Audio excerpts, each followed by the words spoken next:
Partie 2 tableau parisien, paysage, je veux, pour composer chastement mes églogues, coucher auprès du ciel, comme les astrologues, et, voisins des clochers écouter en rêvant, leurs hymnes solennels emportés par le vent. Les deux mains au menton, du haut de ma mansarde, je verrai l'atelier qui chante et qui bavarde, les tuyaux, les clochers, ces mâts de la cité, et les grands ciels qui font rêver d'éternité. Il est doux, à travers les brumes, de voir naître l'étoile dans l'azur, la lampe à la fenêtre. Les fleuves de charbon monter au firmament et la lune verser son pâle enchantement. Je verrai les printemps, les étés, les automnes, et quand viendra l'hiver aux neiges monotones, je fermerai partout portières et volets, pour bâtir dans la nuit mes féeriques palais. Alors je rêverai des horizons bleuâtres, des jardins, des jets d'eau pleurant dans les albâtres, des baisers, des oiseaux chantant soir et matin, et tout ce que l'idylle a de plus enfantin. L'émeute, tempêtant vainement à ma vitre, ne fera pas lever mon front de mon pupitre, car je serai plongé dans cette volupté d'évoquer le printemps avec ma volonté. De tirer un soleil de mon cœur, et de faire de mes pensées brûlant une tiède atmosphère. Le soleil, le long du vieux faubourg, où pendent aux masures les persiennes, abri des sécrètes luxures, quand le soleil cruel frappe à traits redoublés sur la ville et les champs, sur les toits et les blés, je vais m'exercer seul à ma fantasque escrime. Flairant dans tous les coins les hasards de la rime, trébuchant sur les mots comme sur les pavés, heurtant parfois des vers depuis longtemps rêvés. Ce père nourricier, ennemi des chloroses, éveille dans les champs les vers comme les roses. Il fait s'évaporer les soucis vers le ciel. Et remplit les cerveaux et les ruches le miel.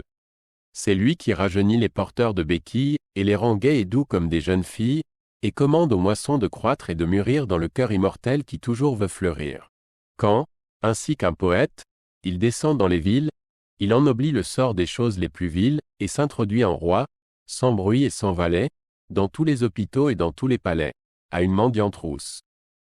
Blanche fille aux cheveux roux, dont la robe par ses trous laisse voir la pauvreté et la beauté, pour moi, poète chétif, ton jeune corps maladif, plein de taches de rousseur, a sa douceur. Tu portes plus galamment qu'une reine de romance et coturnes de velours tes sabots lourds. Au lieu d'un haillon trop court, qu'un superbe habit de cour traîne à plis bruyants et longs sur tes talons. En place de bas troués, que pour les yeux déroués sur ta jambe un poignard d'or reluise encore. Que des nœuds mal attachés dévoilent pour nos péchés tes deux beaux seins, radieux comme des yeux. Que pour te déshabiller tes bras se fassent prier et chassent à coups mutins les doigts lutins, perles de la plus belle eau, sonnets de maître Bello par tes galants mis offerts sans cesse offerts. Valetaille de rimeurs, te dédiant leur primeur et contemplant ton soulier sous l'escalier, main page épris du hasard, main seigneur et main ronsard épiré pour le déduit, ton frère réduit. Tu compterais dans tes lits plus de baisers que de lits et rangerais sous tes lois plus d'un valois. Cependant tu vas gueusant quelques vieux débris gisant au seuil de quelques véfours de carrefour. Tu vas lorgnant en dessous des bijoux de 29 sous dont je ne puis, oh, pardon, te faire don. Va donc, sans autre ornement, parfum, perles, diamants, que ta maigre nudité, ô ma beauté. Le signe, à Victor Hugo, 1, Andromaque, je pense à vous. Ce petit fleuve, pauvre et triste miroir où jadis resplendit l'immense majesté de vos douleurs de veuve, ce cimoille menteur qui par vos pleurs grandit, a fécondé soudain ma mémoire fertile, comme je traversais le nouveau carrousel. Le vieux Paris n'est plus. La forme d'une ville change plus vite, hélas. Que le cœur d'un mortel, je ne vois qu'en esprit tout ce camp de baraques, ces tas de chapiteaux ébauchés et de fûts. Les herbes, les gros blocs verdis par l'eau des flaques, et, brillant au carreau, le bric-à-brac confus. Là s'étalait jadis une ménagerie, là je vis, un matin, à l'heure où sous les cieux froids et clairs le travail s'éveille, où la voirie pousse un sombre ouragan dans l'air silencieux. Un cygne qui s'était évadé de sa cage, et, de ses pieds palmés frottant le pavé sec, sur le sol raboteux traînait son blanc plumage. Près d'un ruisseau sans eau la bête ouvrant le bec baignait nerveusement ses ailes dans la poudre, et disait, le cœur plein de son beau lac natal, oh, quand donc pleuvras-tu? Quand tonneras-tu, foudre? Je vois ce malheureux, mythe étrange et fatal. Vers le ciel quelquefois, comme l'homme d'Ovide, vers le ciel ironique et cruellement bleu, sur son cou convulsif tendant sa tête avide comme s'il adressait des reproches à Dieu. 2. Paris change. Mais rien dans ma mélancolie n'a bougé. Palais neuf, échafaudage, blocs, vieux faubourg, tout pour moi devient allégorie, et mes chers souvenirs sont plus lourds que des rocs. Aussi devant ce Louvre une image m'opprime. Je pense à mon grand cygne, avec ses gestes fous, comme les exilés, ridicules et sublimes, et rongés d'un désir sans trêve. Et puis à vous, Andromaque, des bras d'un grand époux tombé, vil bétail, sous la main du superbe Pyrrhus, auprès d'un tombeau vide en extase courbé veuve d'Hector, hélas. Et femme d'Hélénu. Je pense à la négresse, amaigrie et phthisique piétinant dans la boue, et cherchant, l'œil hagard, les cocotiers absents de la superbe Afrique derrière la muraille immense du brouillard, à quiconque a perdu ce qui ne se retrouve jamais, jamais. À ceux qui s'abreuvent de pleurs et têtent la douleur comme une bonne louve. Aux maigres orphelins séchant comme des fleurs. Ainsi dans la forêt où mon esprit s'exile, un vieux souvenir sonne à plein souffle du corps. Eux pensent aux matelots oubliés dans une île. Aux captifs, aux vaincus. À bien d'autres encore. Les 7 vieillards, à Victor Hugo, fourmillante cité, cité pleine de rêves, où le spectre en plein jour raccroche le passant. Les mystères partout coulent comme des sèves dans les canaux étroits du colosse puissant. Un matin, cependant que dans la triste rue, les maisons, dont la brume allongeait la hauteur, simulaient les 2 quais d'une rivière accrue, et que, décor semblable à l'âme de l'acteur. Un brouillard sale et jaune inondait tout l'espace, je suivais, roidissant mes nerfs comme un héros et discutant avec mon âme déjà lasse, le faubourg secoué par les lourds tombereaux. Tout à coup, un vieillard dont les guenilles jaunes imitaient la couleur de ce ciel pluvieux. Et dont l'aspect aurait fait pleuvoir les aumônes, sans la méchanceté qui luisait dans ses yeux, m'apparut.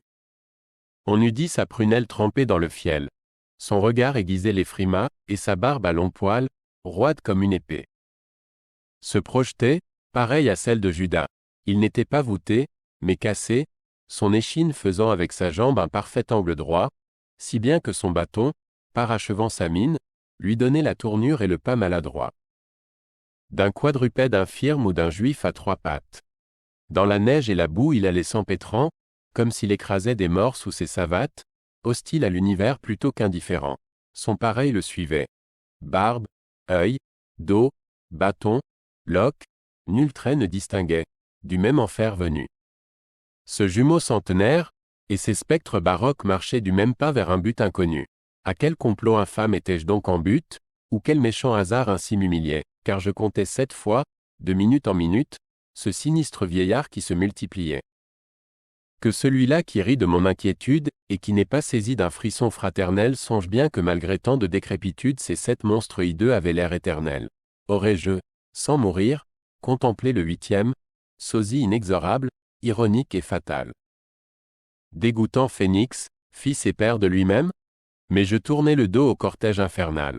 Exaspéré comme un ivrogne qui voit double, je rentrai, je fermai ma porte, épouvanté, malade et morfondu, l'esprit fiévreux et trouble, blessé par le mystère et par l'absurdité.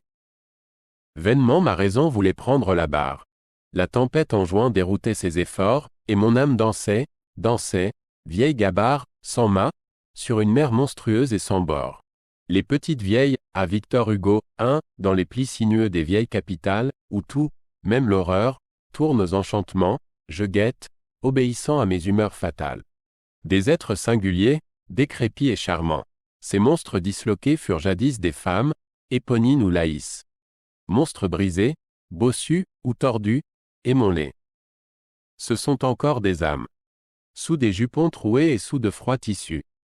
Ils rampent, flagellés par les bises iniques, frémissant au fracas roulant des omnibus, et serrant sur leurs flancs, ainsi que des reliques, un petit sac brodé de fleurs ou de rébus. Ils trottent, tout pareil à des marionnettes. Se traînent, comme font les animaux blessés, ou dansent, sans vouloir danser, pauvres sonnette où se pend un démon sans pitié. Tout cassés qu'ils sont, ils ont des yeux perçants comme une vrille, luisants comme ces trous où l'eau dort dans la nuit. Ils ont les yeux divins de la petite fille qui s'étonne et qui rit à tout ce qui reluit. Avez-vous observé que un cercueil de vieilles sont presque aussi petits que celui d'un enfant? La mort savante met dans ses bières pareilles un symbole d'un goût bizarre et captivant, et lorsque j'entrevois un fantôme débile traversant de Paris le fourmillant tableau, il me semble toujours que cet être fragile s'en va tout doucement vers un nouveau berceau. À moins que, méditant sur la géométrie, je ne cherche, à l'aspect de ses membres discords, Combien de fois il faut que l'ouvrier varie la forme de la boîte où l'on met tous ses corps. Ses yeux sont des puits faits d'1 million de larmes, des creusets qu'un métal refroidi pailleta. Ses yeux mystérieux ont d'invincibles charmes pour celui que l'austère infortune à l'état. 2. De Frascati défunt Vestale en amourée. Prêtresse de Thalie, hélas. Dont le souffleur enterré c'est le nom. Célèbre évaporé, que Tivoli jadis ombragea dans sa fleur, toute m'enivre. Mais parmi ces êtres frêles il en est qui, faisant de la douleur un miel. On dit au dévouement qui leur prêtait ses ailes. Hippogriffe puissant, mène-moi jusqu'au ciel. L'une, par sa patrie au malheur exercé, l'autre, que son époux surchargea de douleur, l'autre, par son enfant Madone transpercé. Tout aurait pu faire un fleuve avec leurs pleurs. 3. Que j'en ai suivi de ces petites vieilles. Une, entre autres, à l'heure où le soleil tombant ensanglante le ciel de blessures vermeilles, pensive, s'asseyait à l'écart sur un banc. Pour entendre un de ces concerts, riches de cuivre, dont les soldats parfois inondent nos jardins, et qui, dans ces soirs d'or où l'on se sent revivre, verse quelque héroïsme au cœur des citadins. Celle-là, droite encore, fière et sentant la règle, humait avidement ce chant vif et guerrier. Son œil parfois s'ouvrait comme l'œil d'un vieil aigle. Son front de marbre avait l'air fait pour le laurier. 4. Tel vous cheminez, stoïque et sans plainte, à travers le chaos des vivantes cités, mère au cœur saignant, courtisane ou sainte, dont autrefois les noms par tous étaient cités. Vous qui fûtes la grâce ou qui fûtes la gloire, nul ne vous reconnaît. Un ivrogne incivil vous insulte en passant d'un amour dérisoire. Sur vos talons gambade un enfant lâche et vil. Honteuse d'exister, ombre ratatinée, peureuse, le dos bas, vous côtoyez les murs. Et nul ne vous salue, étrange destinée. Débris d'humanité pour l'éternité mûre. Mais moi qui de loin tendrement vous surveille, l'œil inquiet, fixé sur vos pas incertains, tout comme si j'étais votre père, ô merveille. Je goûte à votre insu des plaisirs clandestins. Je vois s'épanouir vos passions novices. Sombres ou lumineux, je vis vos jours perdus. Mon cœur multiplié jouit de tous vos vices, mon âme resplendit de toutes vos vertus. Ruine, ma famille. Ô cerveau congénère, je vous fais chaque soir un solennel adieu. Où serez-vous demain, Yves octogénaires, sur qui pèse la griffe effroyable de Dieu? Les aveugles, contemple-les, mon âme. Ils sont vraiment affreux. Pareils aux mannequins, vaguement ridicules, terribles, singuliers comme les somnambules, dardant on ne sait où leur globe ténébreux. Leurs yeux, d'où la divine étincelle est partie, comme s'ils regardaient au loin, restent levés au ciel. On ne les voit jamais vers les pavés pencher rêveusement leur tête appesantie. Ils traversent ainsi le noir illimité, ce frère du silence éternel. Ô cité, pendant qu'autour de nous tu chantes, ris et beugles, éprailles du plaisir jusqu'à l'atrocité, vois. Je me traîne aussi. Mais, plus que hébété, je dis, que cherchent-ils au ciel, tous ces aveugles?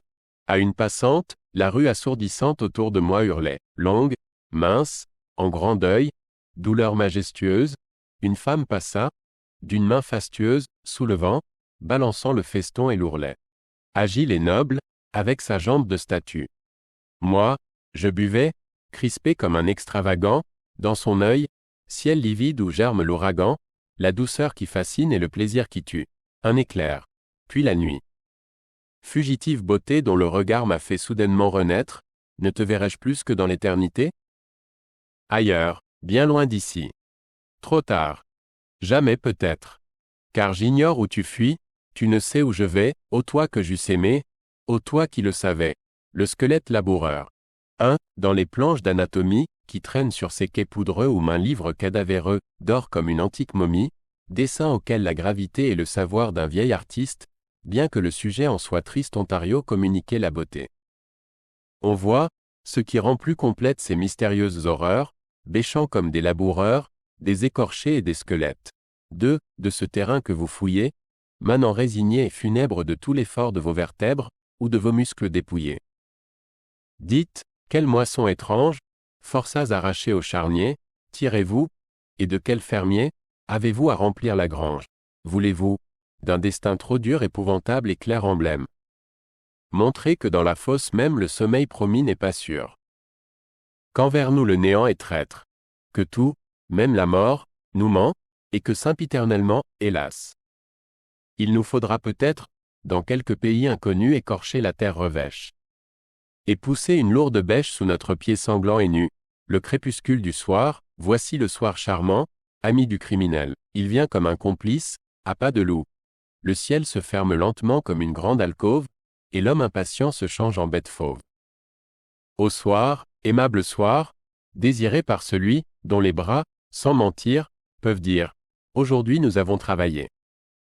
C'est le soir qui soulage les esprits que dévore une douleur sauvage, le savant obstiné dont le front s'alourdit.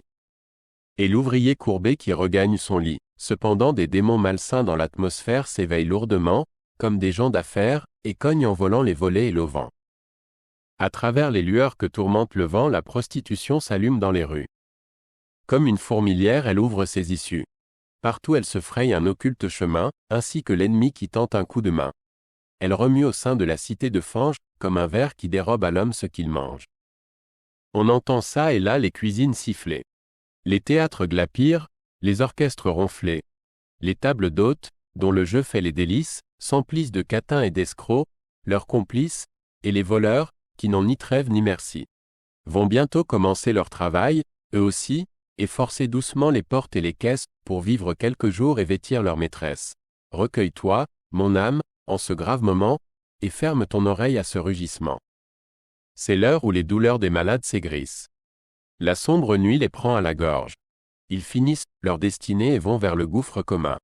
L'hôpital se remplit de leurs soupirs. Plus d'un ne viendra plus chercher la soupe parfumée, au coin du feu, le soir, auprès d'une âme aimée. Encore la plupart n'ont-ils jamais connu la douceur du foyer et n'ont jamais vécu le jeu, dans des fauteuils fanés des courtisanes vieilles, pâles, le sourcil peint, l'œil câlin et fatal, minaudant, et faisant de leurs maigres oreilles tomber un cliquetis de pierre et de métal. Autour des verts tapis des visages sans lèvres, des lèvres sans couleur, des mâchoires sans dents, et des doigts convulsés d'une infernale fièvre, fouillant la poche vide ou le sein palpitant.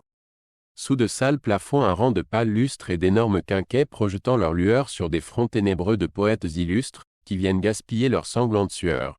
Voilà le noir tableau qu'en un rêve nocturne je vis se dérouler sous mon œil clairvoyant. Moi-même, dans un coin de l'antre taciturne, je me vis accoudé, froid, muet, enviant. Enviant de ces gens la passion tenace, de ces vieilles putains la funèbre gaieté, et tous gaillardement trafiquant à ma face, l'un de son vieil honneur, l'autre de sa beauté, et mon cœur s'effraya d'envier un pauvre homme courant avec ferveur à l'abîme béant. Et qui, saoul de son sang, préférerait en somme la douleur à la mort et l'enfer au néant. Danse macabre, à Ernest Christophe, fier, autant qu'un vivant, de sa noble stature avec son gros bouquet, son mouchoir et ses gants, elle a la nonchalance et la désinvolture d'une coquette maigre aux airs extravagants. Vit-on jamais au bal une taille plus mince? Sa robe exagérée, en sa royale ampleur, s'écroule abondamment sur un pied sec que pince un soulier pomponné, joli comme une fleur. La ruche qui se joue au bord des clavicules, comme un ruisseau lascif qui se frotte au rocher, défend pudiquement des lazzi ridicules, les funèbres appâts qu'elle tient à cacher. Ses yeux profonds sont faits de vide et de ténèbres, et son crâne, de fleurs artistement coiffées, oscille mollement sur ses frêles vertèbres. Au charme d'un néant follement attifé, aucuns t'appelleront une caricature, qui ne comprennent pas, amants ivres de chair, l'élégance sans nom de l'humaine armature. Tu réponds, grand squelette, à mon goût le plus cher. Viens-tu troubler, avec ta puissante grimace, la fête de la vie? Ou quelque vieux désir, éperonant encore ta vivante carcasse? Te pousse-t-il, crédule, au sabbat du plaisir, au chant des violons, aux flammes des bougies? Espères-tu chasser ton cauchemar moqueur, et viens-tu demander au torrent des orgies de rafraîchir l'enfer allumé dans ton cœur? Inépuisable puits de sottises et de fautes. De l'antique douleur éternelle alambique, à travers le treillis recourbé de tes côtes je vois, errant encore, l'insatiable aspic. Pour dire vrai, je crains que ta coquetterie ne trouve pas un prix digne de ses efforts. Qui, de ces cœurs mortels, entend la raillerie? Les charmes de l'horreur n'enivrent que les forts.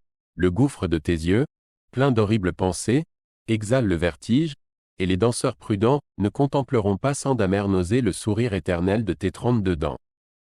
Pourtant, qui n'a serré dans ses bras un squelette, et qui ne s'est nourri des choses du tombeau, qu'importe le parfum, l'habit ou la toilette? qui fait le dégoûté montre qu'il se croit beau. Bayadère s'en est, irrésistible gouge, dis donc à ces danseurs qui font les offusqués, fiers mignons. Malgré l'art des poudres et du rouge vous sentez tous la mort. Au squelette musqué. Antinoüs flétri dandy à face glabre cadavre vernissé, Lovelace chenu le branle universel de la danse macabre, vous entraîne en des lieux qui ne sont pas connus. Des quais froids de la Seine au bord brûlant du Gange. Le troupeau mortel saute et se pâme, sans voir dans un trou du plafond la trompette de l'ange sinistrement béante ainsi qu'un tromblon noir. En tout climat, sous tout soleil, la mort t'admire en tes contorsions, risible humanité. Et souvent, comme toi, se parfumant de myrrhe, mêle son ironie à ton insanité. L'amour du mensonge, quand je te vois passer, ô ma chère indolente, au chant des instruments qui se brisent au plafond suspendant ton allure harmonieuse et lente. Et promenant l'ennui de ton regard profond, quand je contemple, au feu du gaz qui le colore, ton front pâle, embelli par un morbide attrait, où les torches du soir allument une aurore. Et tes yeux attirants comme ceux d'un portrait, je me dis, qu'elle est belle. Et bizarrement fraîche. Le souvenir massif, royal et lourd de tour, la couronne, et son cœur, meurtri comme une pêche, est mûr, comme son corps, pour le savant amour. Es-tu le fruit d'automne aux saveurs souveraines? Es-tu vase funèbre attendant quelques pleurs, parfum qui fait rêver aux oasis lointaines, oreiller caressant, ou corbeille de fleurs?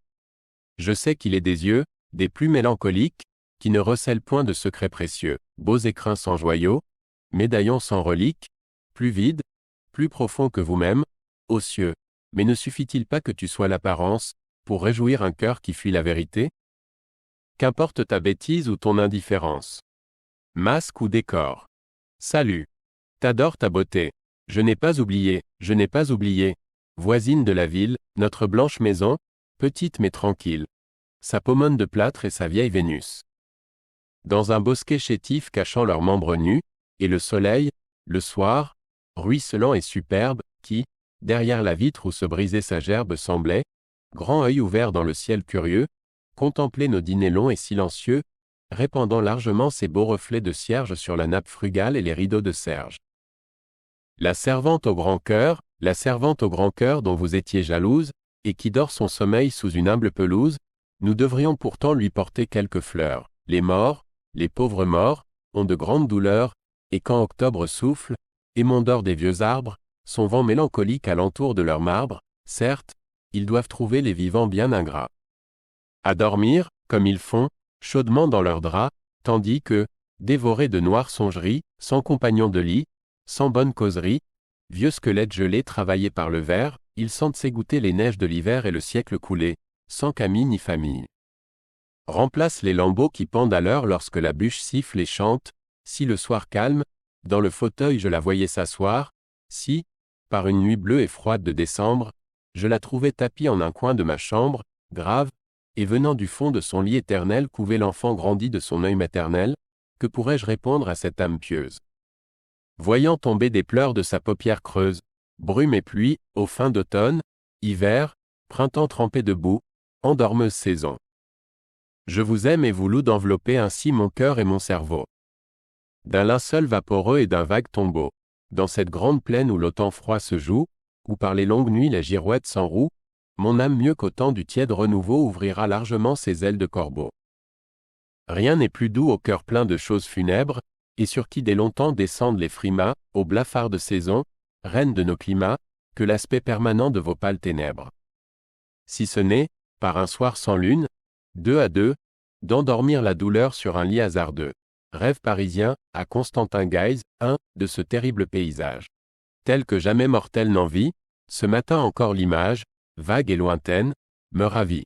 Le sommeil est plein de miracles. Par un caprice singulier, j'avais banni de ces spectacles le végétal irrégulier. Et, peintre fier de mon génie, je savourais dans mon tableau l'enivrante monotonie, du métal, du marbre et de l'eau.